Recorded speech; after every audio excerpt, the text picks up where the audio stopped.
നീ ഇന്നു മുതൽ ഇവിടുത്തെ അന്തപുരത്തിൽ അടിമയായിത്തീരുന്നു.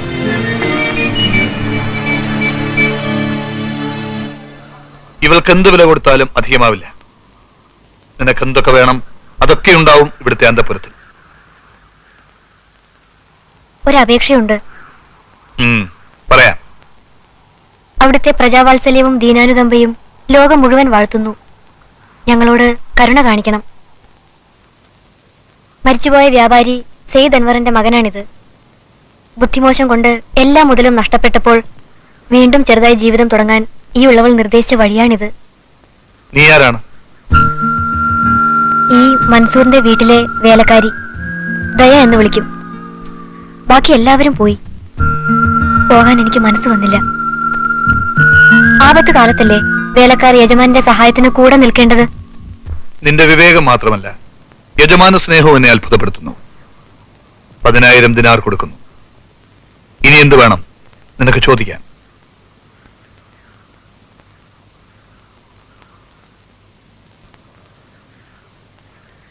ഈ മൻസൂറിനോടൊപ്പം കഴിയാൻ അവിടുന്ന് എന്നെ ദയവായി അനുവദിക്കണം. അവിടുത്തെ അന്തപുരത്തിലെ സൗകര്യങ്ങളും സ്ഥാനമാനങ്ങളും ധിക്കരിക്കുകയാണെന്ന് തോന്നരുതേ എന്ന പ്രാർത്ഥനയോടെയാണ് ഈ അപേക്ഷ.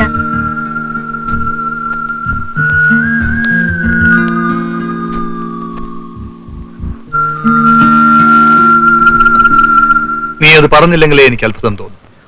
ആരെവിടെ? ഈ പെൺകുട്ടിക്ക് പട്ടുവസ്ത്രങ്ങളും വേണ്ടത്ര ആഭരണങ്ങളും മറ്റു സമ്മാനങ്ങളും കൊടുത്തയക്കാൻ ബീഗം സാഹിബയോട് പറയൂ.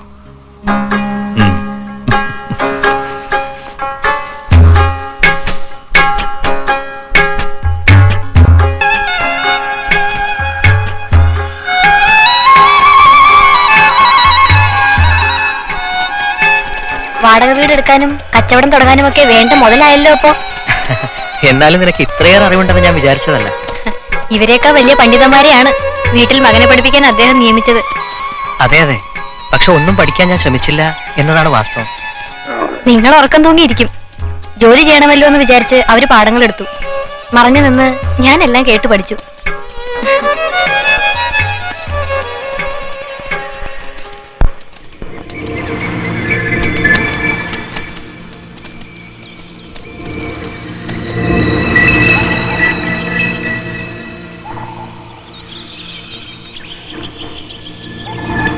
$15,000 ദിനാർ തരാം.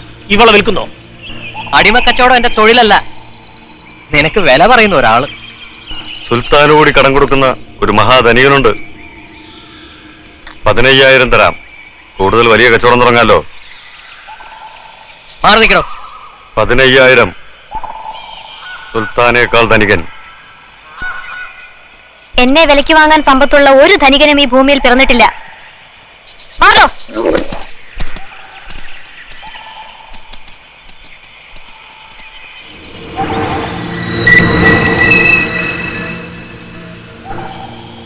ഈ കൊമ്പനാലിയെ നിനക്കറിയില്ല പെണ്ണേ.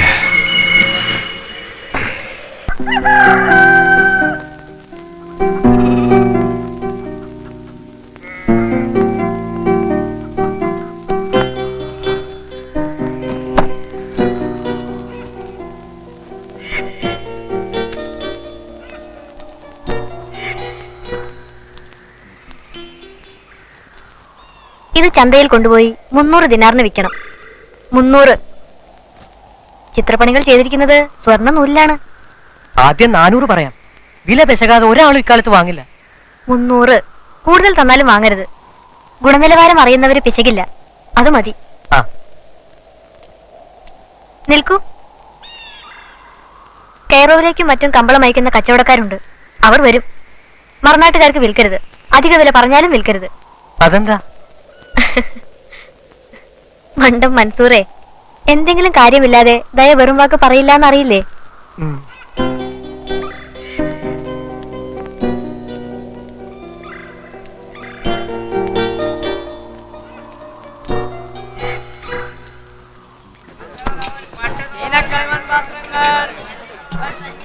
ജിമേഷ് പെട്ടിൽ സ്വർണ്ണപ്പണി ചെയ്യുന്നവർ ഇപ്പോൾ അപൂർവം. ഇത് എവിടെയാണ് ചെയ്തത്?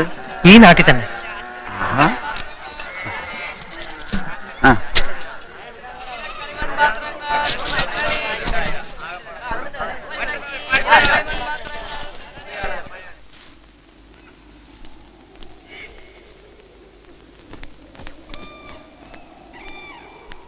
വില പറഞ്ഞപ്പോ ആരും തർക്കിച്ചില്ല. അതിമോഹം നന്നല്ല. സാധനങ്ങളുടെ വില, ഒരാഴ്ചത്തെ അധ്വാനം, അർഹിക്കുന്ന ലാഭം. നിനക്ക് സഹായത്തിനൊരു സ്ത്രീയെ കൂടെ നിർത്തിയാൽ വ്യാപാരം വലുതാവുമ്പോൾ ആലോചിച്ചാൽ മതിയല്ലോ. വേണ്ടി വരും. കമ്പളങ്ങൾക്ക് മാത്രമായി ഒരു പീടിക വെക്കാൻ കഴിയുമെന്നാണ് എന്റെ കണക്കുകൂട്ടൽ. വീണ്ടും ഒരു കൊച്ചു മുതലാളിയാവാനുള്ള എല്ലാ സാധ്യതയും ഞാൻ കാണുന്നുണ്ട്. അപ്പോ പറയണ്ട. പഴയ ദുശീലങ്ങളുടെ കാര്യമല്ലേ മനസ്സിൽ. ഇല്ല, ഇനി അബദ്ധങ്ങൾ പറ്റില്ല.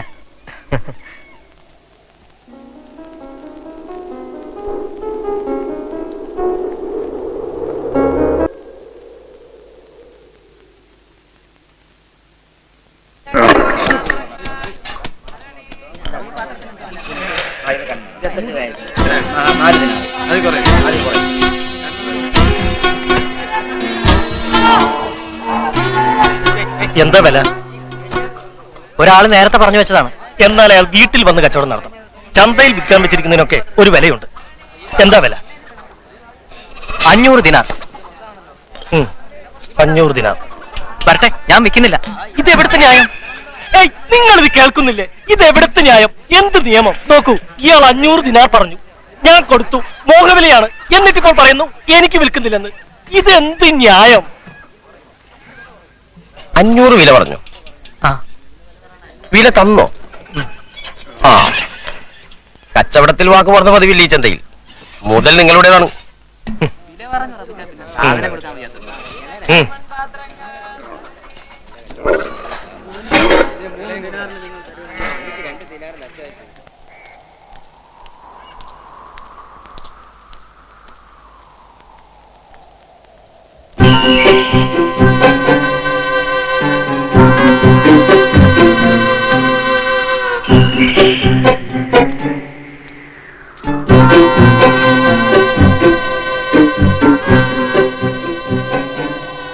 എന്ത് അത്ഭുതം, നമ്മുടെ കമ്പള കച്ചവടക്കാരൻ ഇവിടെ.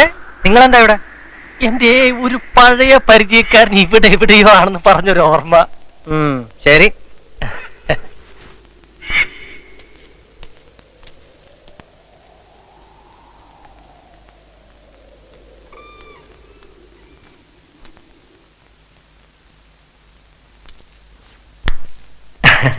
നേരത്തെ കച്ചവടം കഴിഞ്ഞു. ഒരാൾ പതിവുകാരനല്ല, ചോദിച്ചപ്പോ ഒഴിവാക്കാൻ 500 പറഞ്ഞു. അയാൾ തന്നു. വേണ്ടിയിരുന്നില്ല.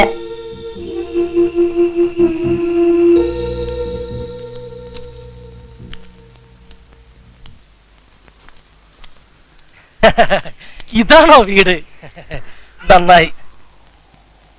വല്ലാത്ത ക്ഷീണം, വല്ലാത്ത ദാഹം. കുറച്ച് വെള്ളം കിട്ടിയോ ഉപകാരായി.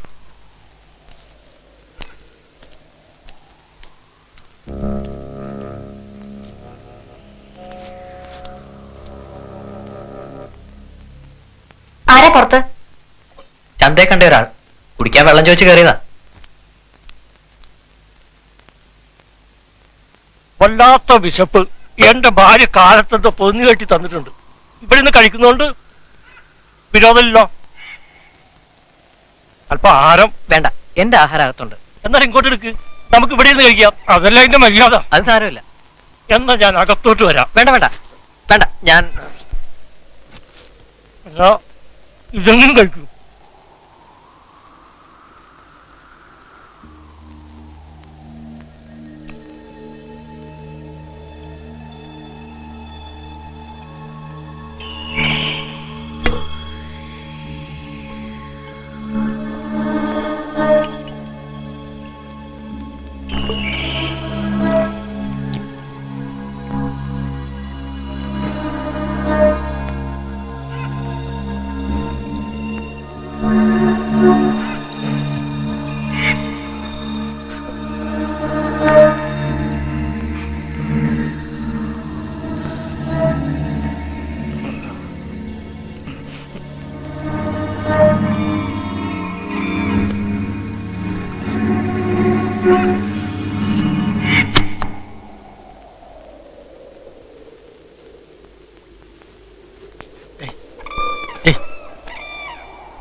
കാണാനില്ല.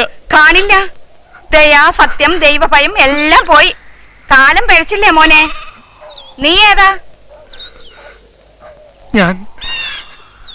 ഞാൻ മൻസൂർ, കച്ചവടക്കാരൻ സയ്യിദ് അൻവറിന്റെ മകനാ. ആ, അങ്ങനെ വരട്ടെ. എനിക്ക് സംശയം തോന്നി. തന്ത ഉണ്ടാക്കിയതൊക്കെ ഒറ്റ കൊല്ലം നശിപ്പിച്ച വീരൻ. കേട്ടിട്ടുണ്ട്. എന്റെ ദയ, അവൾ ആരെ ദയ? എന്റെ വേലക്കാരി, ശരിക്ക് പറഞ്ഞ യജമാനത്തി. എന്നെ രക്ഷിക്കുന്നത് അവളെ കാണാനില്ല. ആ നശിച്ചവന് കമ്പളം വിറ്റപ്പോഴേ പിഴച്ചു. അവൾ അപ്പോഴേ പറഞ്ഞ.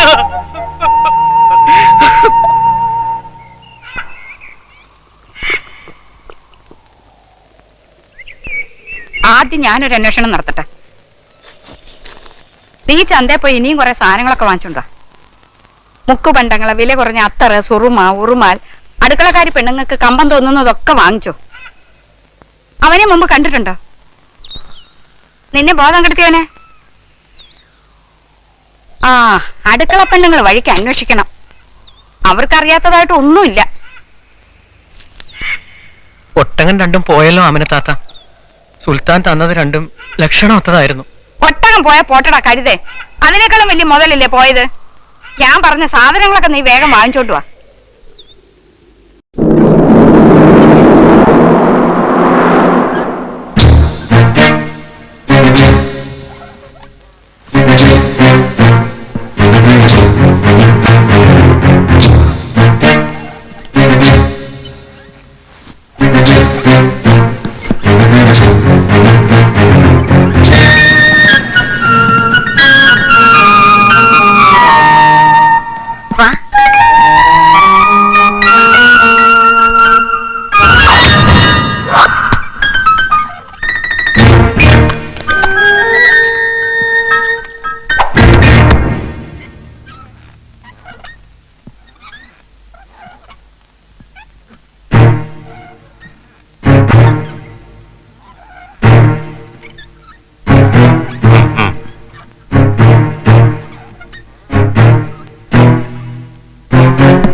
എന്നെ അറിയാമോ പെണ്ണേ? എനിക്ക് 15,000 വില പറഞ്ഞവൻ. പേരറിയില്ല. ഞാനാണ് ആലി ഷാഹർ. നാട്ടുകാർ കൊമ്പനാലി എന്ന് വിളിക്കും. സാധാരണ ഞാൻ പെണ്ണുങ്ങളെ വെക്കുന്നത് ദൂരസ്ഥലങ്ങളിലേക്കാണ്. സുൽത്താന് കൂടി കമ്പം തോന്നിയ പെണ്ണല്ലേ നിന്നെ. നീ ഇവിടെ തന്നെ. ഇതും ഒരു കൊട്ടാരത്തിന് സമം നിൽക്കും അല്ലേ? അല്ലേ? എന്നാ പിടിക്ക്. ഇവിടെ 1 സ്ഥാനം നിനക്കായിരിക്കും. മറ്റുള്ളവർ നിന്റെ കൽപ്പനയ്ക്ക് കാത്തു നിൽക്കും. ചെറിയ തോതിൽ ഒരു റാണി തന്നെ എന്ന് കരുതിക്കോ. ഏയ്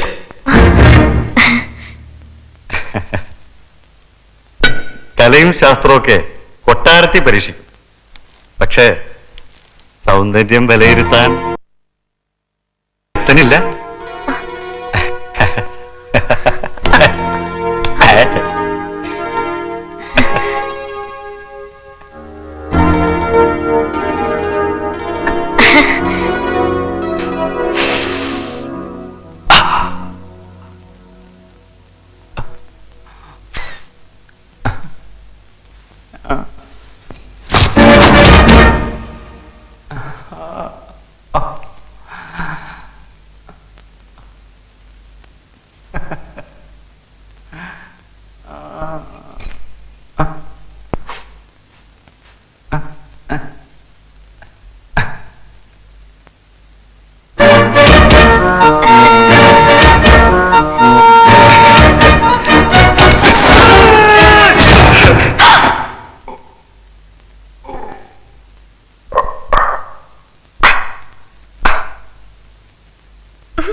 എന്താ ശബ്ദം കേട്ടെ?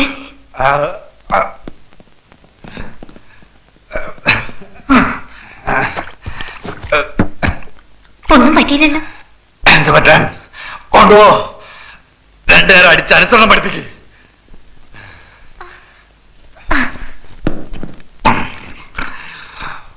വീറുള്ള സുന്ദരിയെ തന്നെ വേണം ഇവിടെ വായിക്കാൻ.